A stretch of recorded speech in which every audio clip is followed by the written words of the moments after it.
I've never had a hard time being optimistic.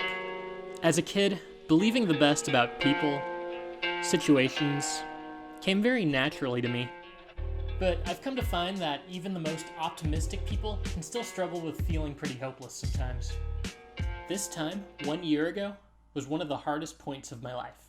I actually found some old posts I wrote at the end of last year, and wow. I'll be honest with you, this year wasn't very nice to me. There were some major letdowns. Those dreams that didn't work out, the late nights of feeling stuck in the same place when everyone else's life moves forward. There were lonely places wondering where that rich sense of community where I used to feel went off to. And then there were those anxious times, feeling like wave after wave of bad news kept crashing. If nothing else, my biggest win from this year might just be being here, having made the decision to reject the idea that my best days are behind me. There are bigger adventures ahead, but getting to them means taking a walk through these low points. It's hard to feel thankful for these, but the journey wouldn't feel complete otherwise. I had a number of things happening then that I couldn't speak plainly about at the moment. We were trying to have a kid, and when month after month went by without any success, we wondered if that was in the cards for us at all.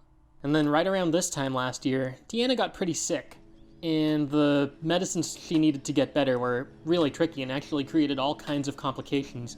There's a point when things got scary, and I started to worry if we would just have a long future ahead of us, without any kids, full of health scares. So I ended up being much sicker than I thought I was. They're able to do some lung function tests, and I was sick enough that what they wanted to do is not just put me on like an oral antibiotic, like a pill. They wanted to put me on an IV antibiotic. And in the broader world around us, it seemed like things were just falling apart. We begin tonight with that breaking news. A mass shooting at an American church. The Associated a gunman Press opening detailed fire during a conditions service inside a at the Customs First and Baptist Border Church Patrol in facility Sutherland in Springs. in Yemen. A tiny town Dozens gathered outside the we United have Nations, a demanding police an end officer to murdered Saudi someone or a airspace. homicide at the hands of police. We'd like According to to the see UN, a trial tens of and a thousands like prosecution. them die. Whether it's because of some obstacle in your life, like infertility, or even just the feeling you get when you pay attention to what's going on in the world, I'm willing to bet that at any given moment, you might feel this way. Sometimes it's hard to feel optimistic. I know I wasn't really optimistic a year ago, but I did make a decision to keep going. And eventually, I would discover that that's what hope looks like.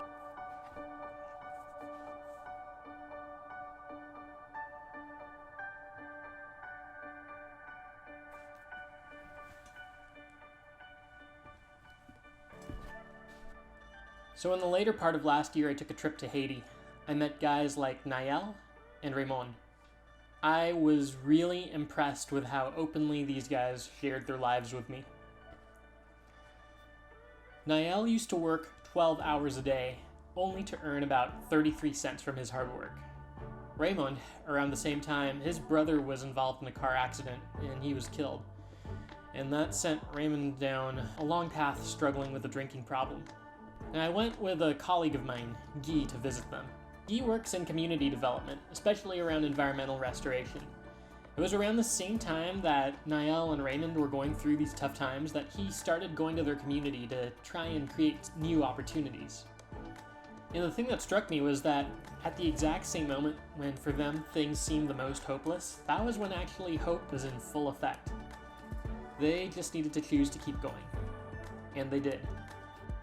Today, both of them have thriving farms. Nael employs 14 people, and Raymond invites community members over to his house where they can learn sustainable agriculture techniques. And as for us, things turned around too. I'm really happy to not have the IVs anymore. But we got through it. Yes, we did. When the world says give up, hope says try again.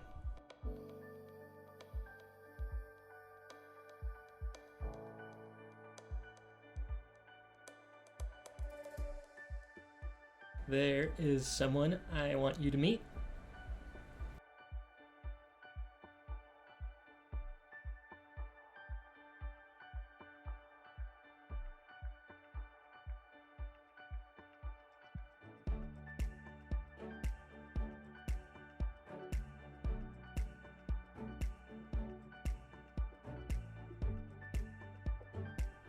After everything last year taught me, I believe more strongly than ever that hope isn't optimism.